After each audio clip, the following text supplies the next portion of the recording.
And welcome to the program today on this finally Friday. Not a free for all, but I'm sure we'll have some fun with today's program. NASA will be joining us here in about, I don't know, 15 minutes or so. Brad Doom That's from all right. NASA, head of agriculture, is going to be joining us for our guest today at 1:20. And we got all sorts of other things to talk about, yet alone space and agriculture. But with the weather going on today and a few ag topics and some recent news of some cattle getting bird flu over into Minnesota and what that isolation and what that means for other folks in the cattle and milk industry around North Dakota and Minnesota. So, Bridgette, how are you doing today? It sounds like we got a very jam-packed show. We might have to take this first hour of Jay's show to get it all in today. If we wanted to catch up on all the things that have been going on this week, we would probably need part of Jay's show. I don't know if you want to tell him that or if I should, but um, maybe who's going to tell his listeners. But there's lots that's happening, just as you described, not just with guests, but also with the weather. By the way, is it going to stay nice out? Because I keep getting a lot of cloud cover out here. So what's the skinny on that Yeah. deal? Yeah, well, there's more cloud cover north of Fargo and up around the Devil's Lake Basin and Northern Valley. It's almost gone mostly cloudy at this point, and that's due to a few showers up there along and north of Highway 2 right now. So staying dry. Looks like there's a couple of light sprinkles if they're even reaching the ground trying to form south of Jamestown. So we'll watch for a few of these scattered showers, mainly in the north for this afternoon, but by this evening, more of those will have worked their way to the south, and we'll see those exiting our area into Minnesota throughout tonight. So dry now, sunny here in Fargo, 79 degrees. A little breezy out there, though, wind gusting to 21, and for the most part, we'll see gusts upwards of 25 for today, but the wind will go lighter and we'll drop down to a low of 52 for tonight. It'll be mainly clear after midnight once those clouds start to exit our area, and for the weekend, Bridgette, not too bad. I can't Okay, rule I'll out a take couple that. of pop-up showers on Saturday, so it's going to be one of those most won't see it. A few of us will see a few of those isolated brief showers, so just kind of hit or miss things. Otherwise, it's mainly sunny in the morning, going partly cloudy, and wherever those showers do eventually pop up, it will be partly sunny just because of the rain showers, of course. But we'll have temperatures in the mid 70s with similar wind to today. So all in all, not too bad for tomorrow. And there is also a possibility for a couple pop-up showers on Sunday. Less likely than it is on Saturday, so we can basically exclude it from the forecast, although it's still a possibility. We'll have temperatures in the lower 70s with lighter wind. So all in all, I mean, there's a chance a few of us might see a little light shower, really not going to add up to anything. But temperature wise, I mean, it's all right. We're in the low to mid 70s. Oh, I think we're going to do really well. And honestly, the reason I say that is completely selfish because June is dairy month. So this is great weather to go out and enjoy ice cream, milk, cheeses, whatever form of dairy that you would like to have. But now is the time. There you go. Is this Dr. dairy? Pepper, It's not cream why don't you soda, but if it was, put that over some ice cream and I'd call it a good deal. by the way, this You okay segment with is that? brought to you by Dr. Pepper. Authentic blend of 23 flavors. And did you just hear that they became the second most popular soda? They just passed Pepsi. They did, and it's so funny. I just saw a tweet earlier this morning that said, "Who is keeping Dr. Pepper going?" And I saw lots of hands go in the air. There's quite a number of fans out there in the Twitter Indeed, Dome there and other are. places. There are. Well, since we were just kind of touching on what was going on with bird flu, mainly because I know we won't have time later on to talk about it. Let's talk about bird flu and what's going on in Minnesota Okay. now, because there's a herd, or was it 15, or Mhm. was it a whole herd that So has come it's down with bird flu? I think it's just 15 head out of the entire herd, and this is north of St. Cloud, Minnesota. A farmer reported to State Department of Ag, which is the right thing to do, right? If your cows have Hmm. symptomology, et cetera, you're going to want to know as much as you can. Those animals are generally quarantined from the rest of the herd until their symptoms subside. I did read an article earlier this morning. I can't remember if it was Farm Journal or Successful Farming that made mention that there have been a few head that haven't really recovered. It led to further pneumonia or other respiratory distress, not in Minnesota, but in other states.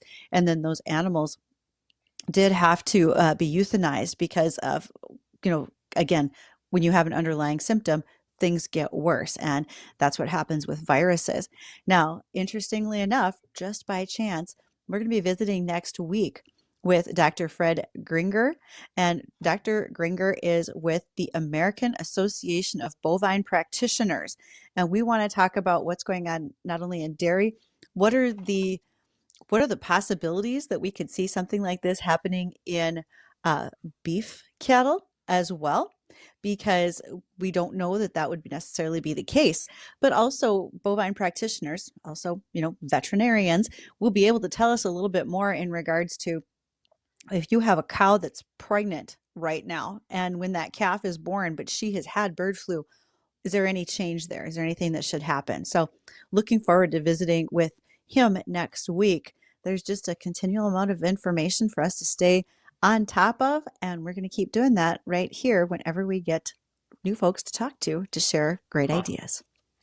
This is very interesting. And if you want to be a part of the program today, get in on the conversation, ask some questions, feel free to do so. Give us a call on the Red Wing Shoe line. That's 701-293-9000.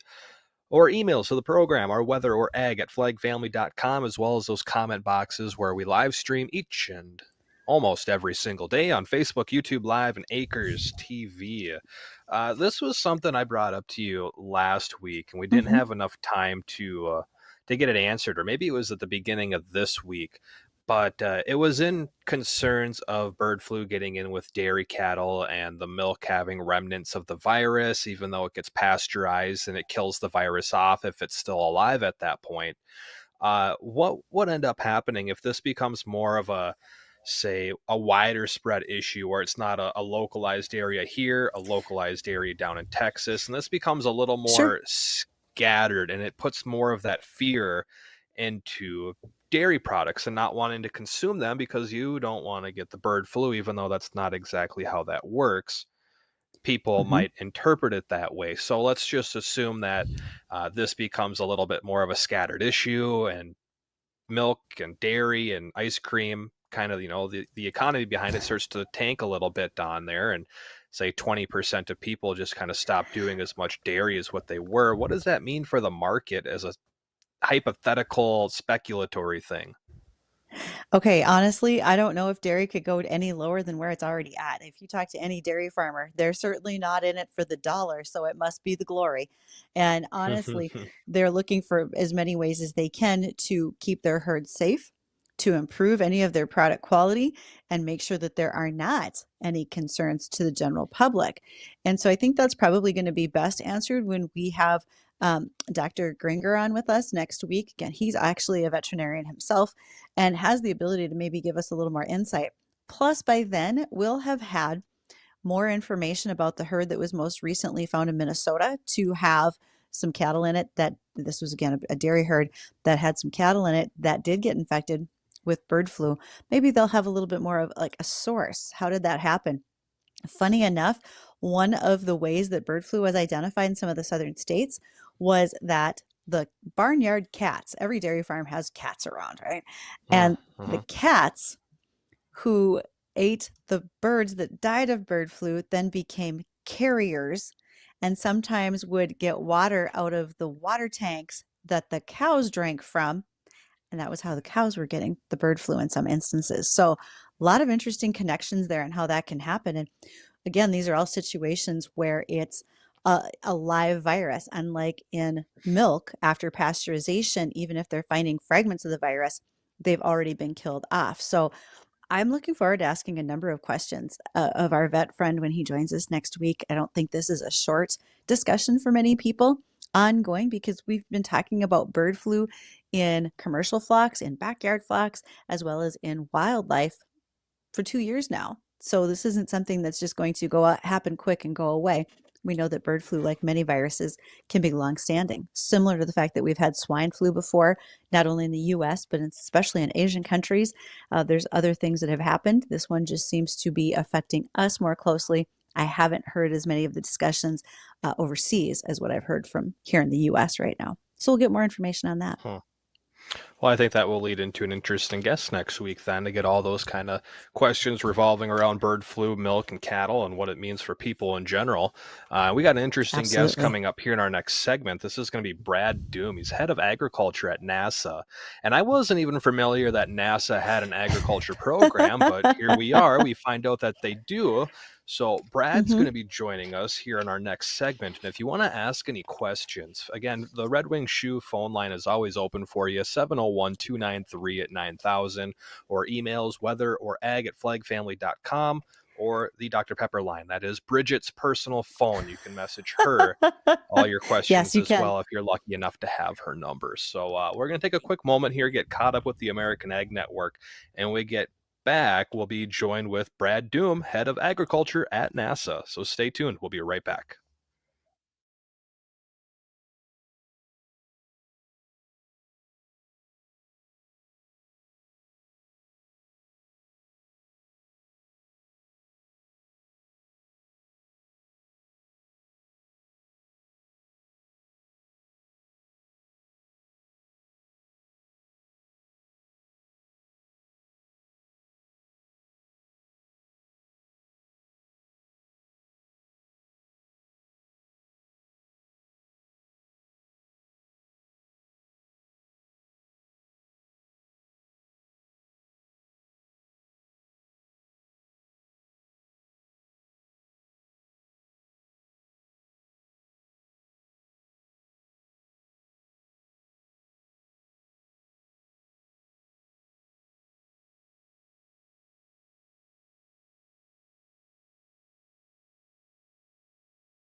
And welcome back to Weather and Ag in Focus. Thank you for joining us today here as we visit with our special guest from NASA.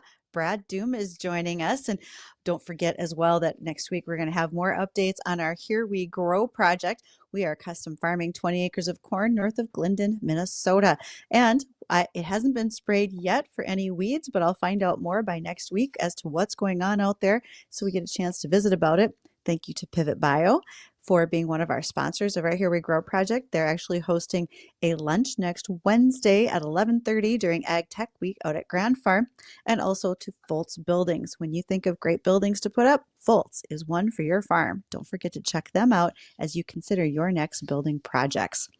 As I mentioned, our guest today is Brad Doom with NASA. Brad, how are you today? Good. How are you? How are you guys? It was really great listening to your opening segment. So thanks. Oh, great. Well, thank you. We're doing well. Thank you. And honestly, when I talked to Justin and I said, "Hey, NASA is going to be on Friday," and he said, "They're going to what? Because they have what to do with farming?" So, all right, Brad, that's the same look many of our Sure. listeners are giving us. What's the deal? Well, it isn't new. I always tell people is NASA's egg program is about as old as NASA itself. Uh, Probably one of its oldest Earth observing activities, and especially if you connect it with the weather systems that we support. That goes way back into the 60s. So Wow. our earliest applications, you might want to know, is connected with the WASD, which I know all your listeners know about. So we've been supporting the WASD as long as they've been operating because of the need for global food security and global food supply information. And some of it you can only get from satellites around the globe. So, by the way, full disclosure, that I worked for USDA Foreign Ag Service for about 12 years in doing this type of work. So, Wow. Okay. Where do we start? When you said, some of the things that you have to get via satellite, can you tell us what that is? What are you looking for with your satellites that help with the WASDE report? And for those who are listening and wonder, WASDE comes from USDA. This is a monthly report that comes out for us that talks about where we at in global inventories and for grains. yep. If that gives us just a short synopsis. Yeah, the NASA satellites, ironically, have been designed by a lot of them have been agronomists, and so we actually can see through some of the sensors that we have what would be a potential yield, and that's been going back for decades now. We've been able to do that. So with that surrogate for yield, we can help right size maybe what the countries are reporting so that we make sure the markets are fair, which is what we're and what USDA is trying to do. And it also helps right sizing food aid. And so just because someone's needing food aid, do we know how much is needed? What is really the damage around the world? And of course, in this country, we've been trying to support NAS for a number of years, trying to get better, help them have better estimates of their domestic food supply. So these sensors do have a lot to do with agriculture. In fact, if you look at them now and into the future, it has a huge impact, whether it's on weather forecasting, whether it's on soil moisture, whether it's on, now with our new sensors being able to detect types of diseases, types of information, maybe on nitrogen management.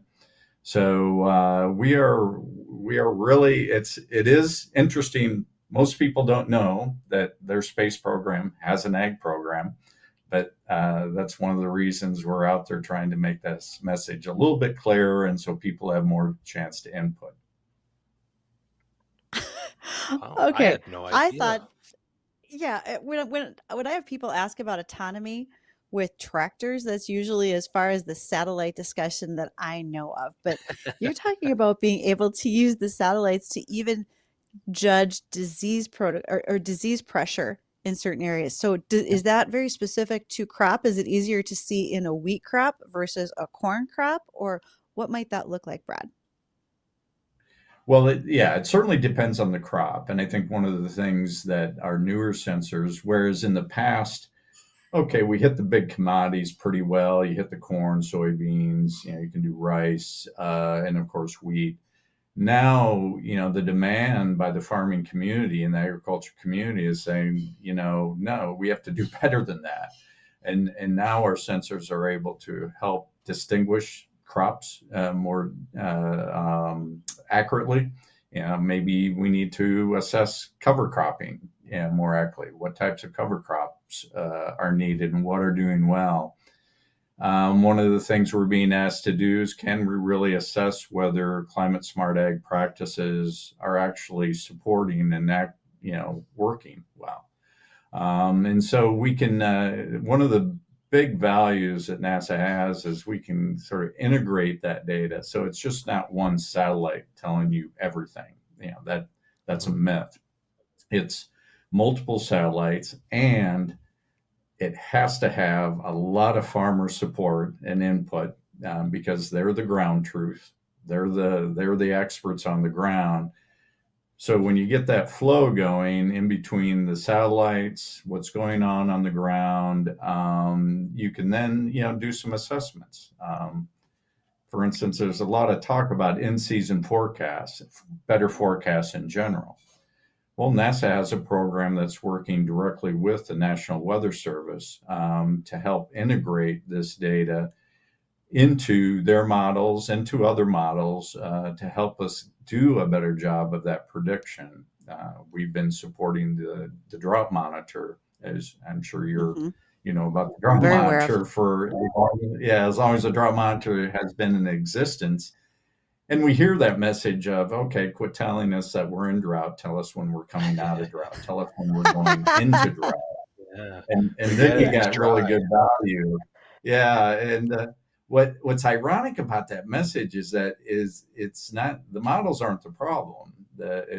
It's getting data into the models and getting more data into these models to help then do that prediction. There's nothing magic about it. So anyway, a lot of exciting stuff that we're involved in, and it's nice to be able to talk to you about it. Yeah, definitely. And you had mentioned that you were doing some support with the WASNI report in agriculture for getting different Mhm. observations from satellites and all the different things that you're able to do with these satellites. Um, to a point, satellites and satellite imaging, it uses a form of older technology because in some cases you can't just slap the newest camera on a satellite. You have to use what you have at the time, get it built, and then you launch it. So for future plans or maybe even things that are in development right now, what's NASA kind of looking at for to come next when it comes to either different sensors for something to throw on a satellite, or I don't know if you kind of pick up what I'm trying to say here, but like what's the plan to come forward to help improve what you're doing beyond what you have capable right now? No, it's a great question. One of the things that, farmers see all the time is the speed of technology adoption and technology movement is fast. Many of us keep up with, and that technology is no different. And so one of the things we're doing is, one, we team a lot with the satellite vendors. So some people say, well, we have a commercial satellite, why do we need NASA? Well, we work in tandem. We work together. Like SpaceX and NASA works together. We work with the Mhm. commercial satellite industry, so they can do some things a lot faster and better, and many times cheaper. So they can do some things at the high resolution level, and so we team with them to do that. The other thing you just mentioned is that we're expanding in our next series of satellites called the Earth System Observatory.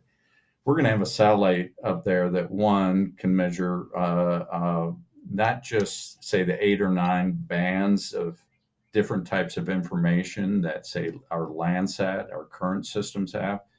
It's going to be well over 100. So you're Wow. just exploding the amount of information that we're now going to be able to use to distinguish different types of issues on cropland, on rangeland.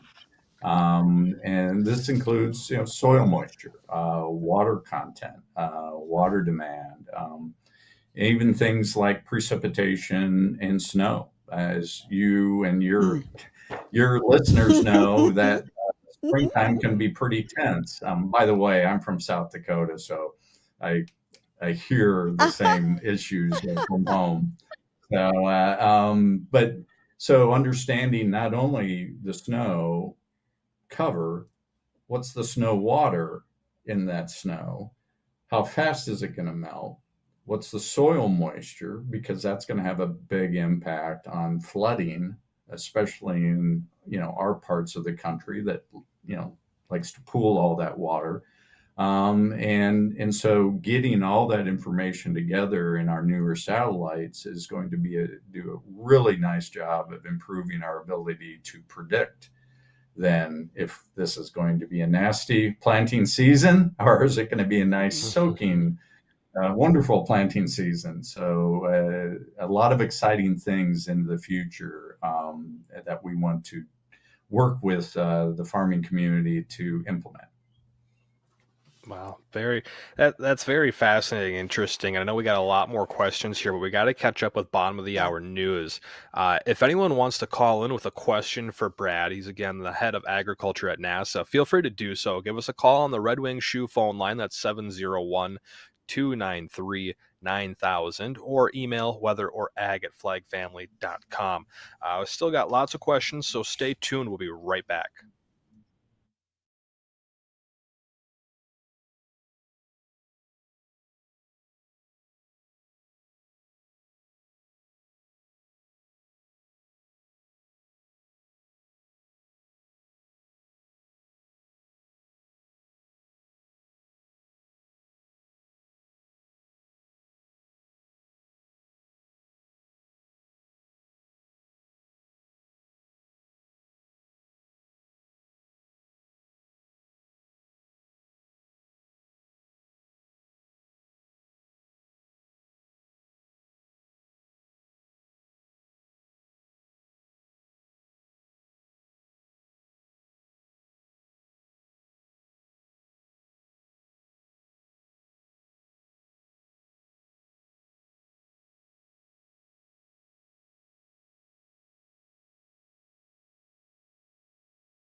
And welcome back to the program. Thanks for rejoining us at 1:36. We're rejoining our conversation now with Brad Doom, head of agriculture at NASA. And Brad, I don't know if you know what that song was or not, if it rings a bell at all. That's the theme song for a game called Doom. I just thought it was pretty fitting. Goodness. But anyway, we're talking all about agriculture and how NASA's involved with it, learning of the next technological comings when it comes to satellite imaging and how that's helping support WASNI reports and all sorts of different things agriculture wise. And we got a couple other areas we want to direct this conversation, Brad. But before we do that, I wanted to ask, besides what you're doing with satellite imaging, supporting of WASNI, USDA, the National Weather Service, are there any other programs that NASA and Ag are involved with? And the way I'm kind of leaning in this is there any research or theoretical talks of agriculture in space? Because I know that that's been a big thing, at least being talked Sure. about, is SpaceX trying to get to Mars, whether or not this was growing something on space stations. If you had anything to tell us about that. Oh, sure. That's a big deal with our International Space Station, and of course, all our human spaceflight activities. Is how are we going to feed and do it in a sustainable way, whether it's going to Mars or elsewhere.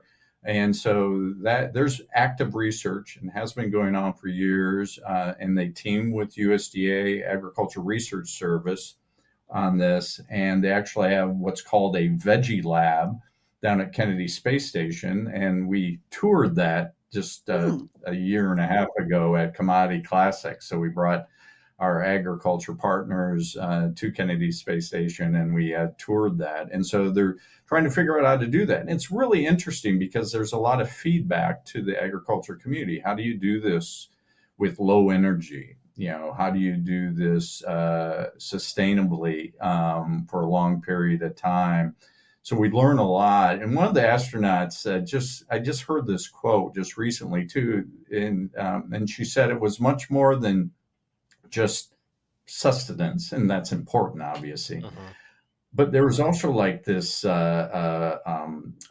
mental value to this, just being able to grow things. And all of us, working in the garden or on a farm, understand that value, that it just brings some calmness and some Hmm. therapeutic value to it also. So no, that's an active area of research and a lot of neat things going on there. Yeah, it Man, I sounds missed that super tour interesting. I would have missed that tour at Commodity Classic. I was just excited to see your booth and pick up all sorts of information that I brought home with me so I could get you guys on the air. I didn't realize we were going to this Kennedy. Good Lord. Ah, sorry I wasn't there. Next Speaking time. of some of the things that we picked up though, Brad, I noticed NASA's Acres program. Can you describe Yeah. this for us? Give us a little bit of background for those who are curious. I saw it and thought I had no idea what that network looks like. Yeah, yeah. We have two programs now. We have NASA Acres and NASA Harvest. So NASA Harvest, it works globally.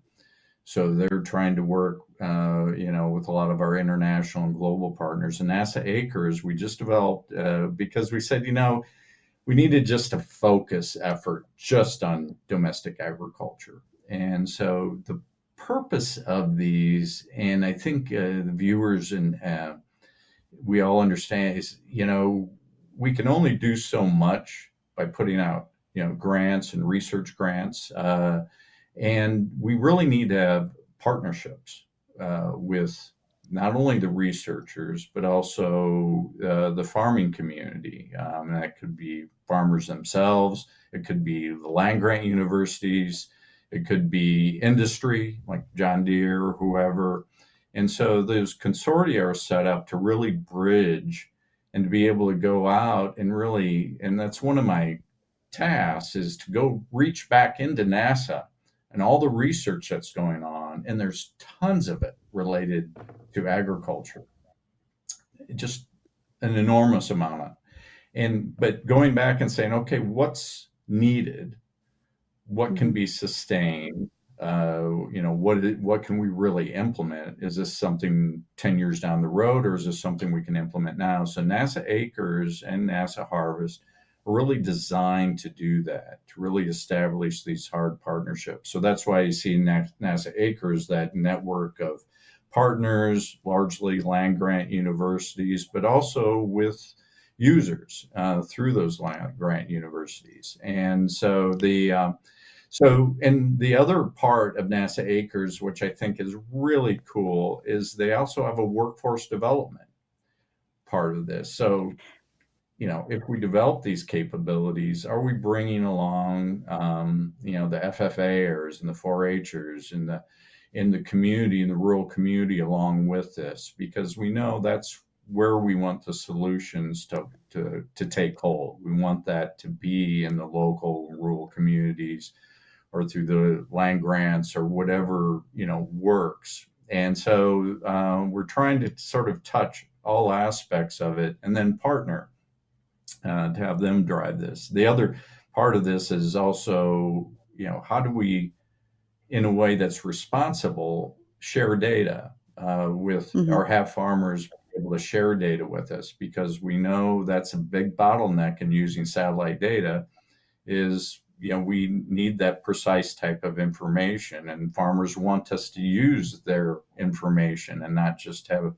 something come down from the sky almost literally and say, here's the answer.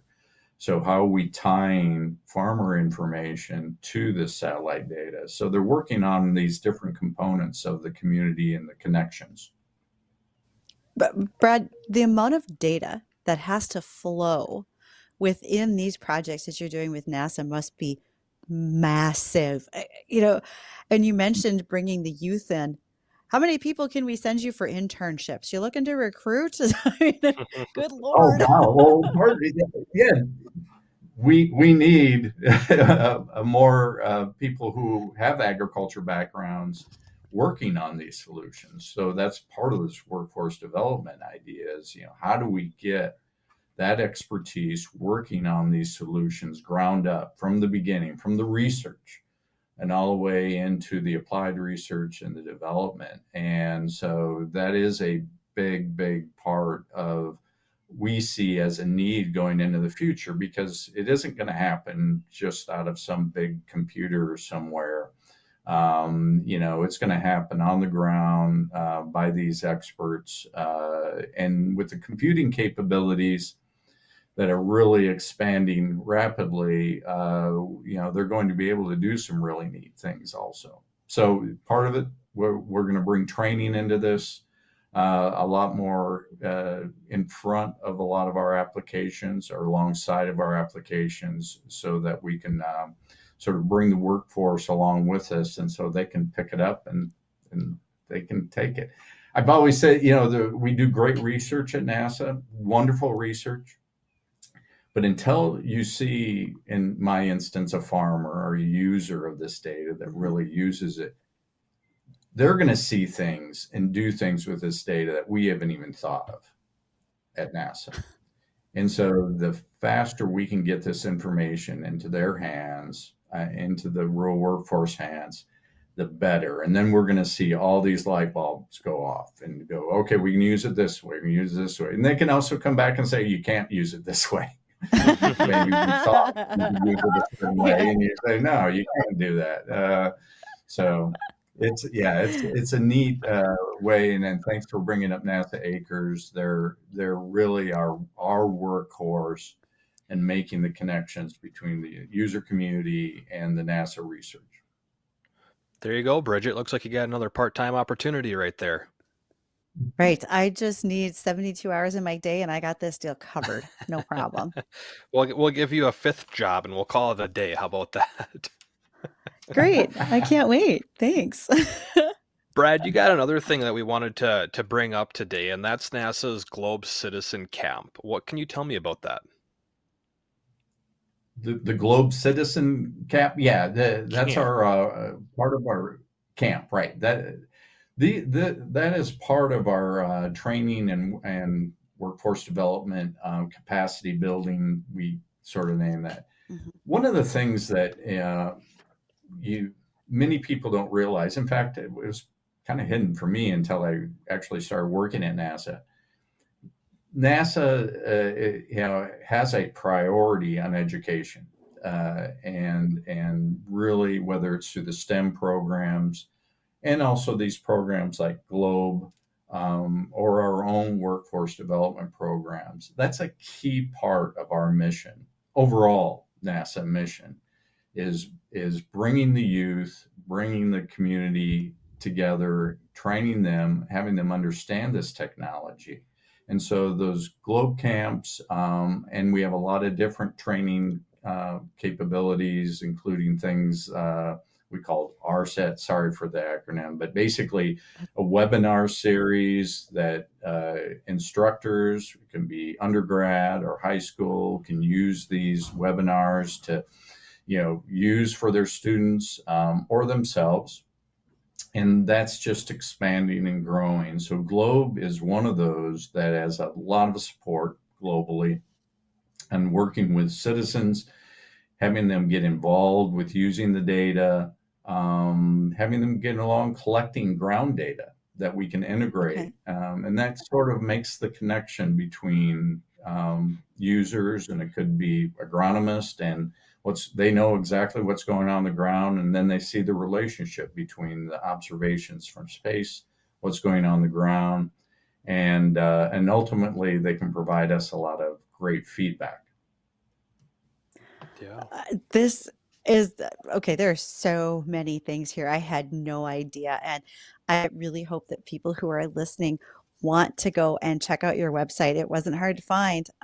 So you can see all of these things that Brad's been talking about with Globe, with NASA Acres, NASA Harvest, and so much more. But the biggest question, well, two of them, Brad, how can people find all that information? And where are you from in South Dakota?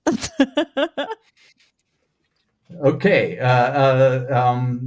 they can go to NASA Acres and NASA Harvest because that's what they're Okay. designed to do. They can also go directly to me. So all they have to do is Google NASA and agriculture. You're going to see our program and our team come up. So we have a lot of people working on these issues, so they can get direct contact. There's a website, obviously, that with NASA Acres Harvest and what we're doing. But I'd love to chat with people. That's part of my job is making those connections. And then what was the last question? Oh, South Dakota. Where are you Well, from? One of our sports I'm from guys is from Mitchell. South Dakota. Mitchell. Yeah, Yeah, I'm yeah, a you've got Mitchell Colonel. I'm a Mitchell Colonel.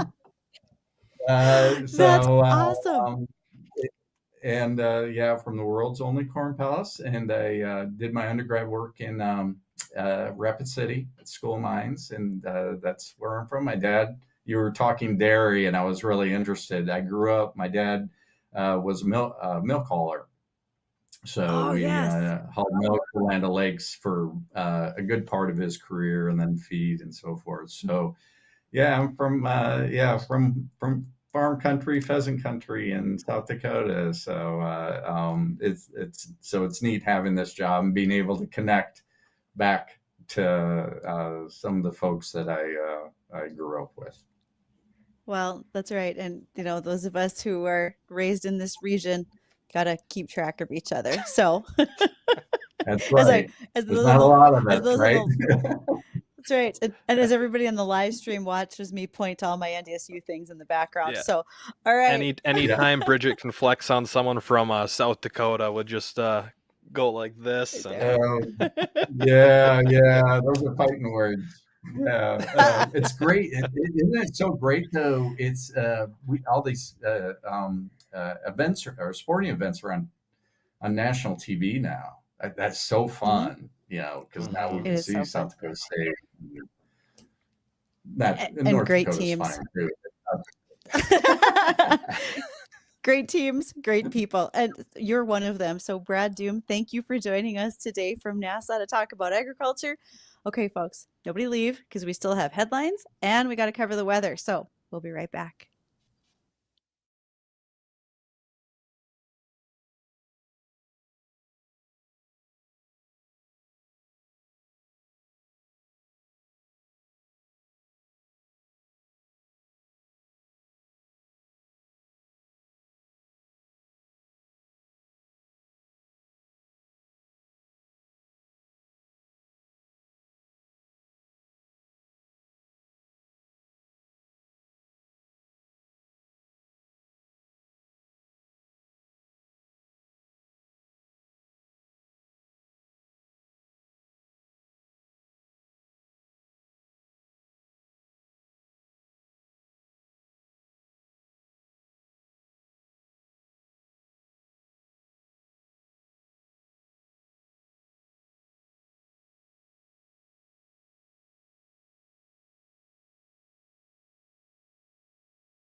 And welcome back to the program. Thanks for rejoining us. 155. Temperatures are in the upper 70s, and we'll have a rundown on the forecast coming up here in just a moment. But Bridgette, fun guest.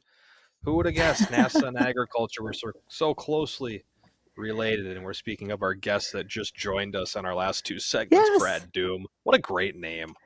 Brad Doom. a doom, and he works for NASA. I mean, could it be any better than Justin Storm as a meteorologist? No, I don't think so. No, I don't think so at all. Anyway, very interesting. We might have to Uh, ask if Brad wants to come on again because I think there's a lot of avenues that we could have just really dove into for like the whole conversation yeah, point instead of trying to sneak it all in. I mean, we just there kind are of a lot of things scratched we the could have surface. exactly. We're gonna have to. I told you we might have to steal one of Jay's hours. I can see him rolling his There eyes could at me right now. there could be the Weather Ag and NASA special. No spy conspiracies there. We could probably try to Just bring some up though. oh no, See how much I'm Brad's good. willing to tell us. Probably not. I mean, he's from Probably Mitchell. not He's being as much. honest as he can. Yeah. I mean, be worse if he was from like south of I-80, then he'd be probably a little shifty. I'd be concerned. Try to And jab at Jace. and no, but now I'm gonna get a ton of hate mail from Oklahoma and Kansas, so I guess I Yeah, better zip it. that's all right. They're far enough away. Anyways, why don't we, before we hit on the forecast here, because I know everyone's wondering what the weekend's going to look like, why don't we hit one more ag topic here? And I'll let you have free reign on it, Bridget, since we only got a couple minutes. Which one would you like to get in for the week? One of the things that I think we want to note is that it was North Dakota's FFA convention this week. They had record attendance of 1,800 students on campus at NDSU. Additionally, looking ahead to the national convention, they're expecting big numbers down there in October. Last year was 70,000 students. It was their largest attendance ever. In fact, FFA is growing exponentially. They will plan to have their 1 millionth member happen later this year. And by that, I don't mean alumni, I mean active students with their dues paid, 1 million students being involved in the organization.